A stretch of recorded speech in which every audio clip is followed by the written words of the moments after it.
Salam dəyərli yoldaşlar, hər vaxtınız xeyirli olsun. Duruş əllərinin məqsədinin şəkildə buraxılmış olduğu belə bir vasitəsiz nitqli cümlə var. Gəlin birlikdə baxaq, görək bu cümlədə hansı duruş əlləri buraxılmışdır.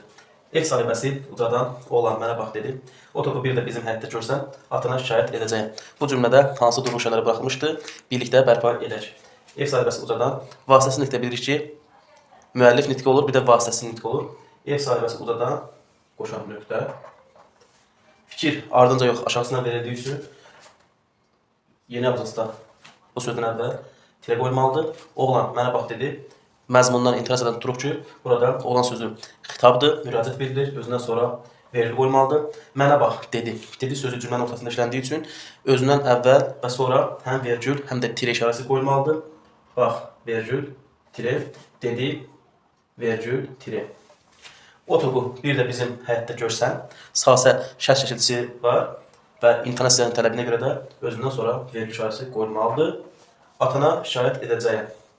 Müvafiq olaraq nöqtə işarəsi qoyulmalıdır. Bu cümlədə qoşa nöqtə, tirə, vergül, vergül, tirə, vergül, tirə, vergül və nöqtə işarələri buraxılmışdır. Ümumilikdə isə 1 qoşa nöqtə, 1, 2, 3,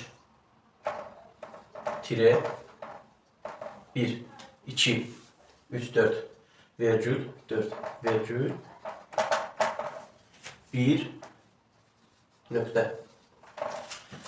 Bu işarələr buraxılmışdır, birlikdə bərpa etdik. Ümidvaram ki, bu qeyd olunanlar sizin üçün faydalı oldu. Bu tip videolardan faydalanmaq üçün, yararlanmaq üçün bizi izləmədə qalın. İzlədiyinizə görə təşəkkür edirik.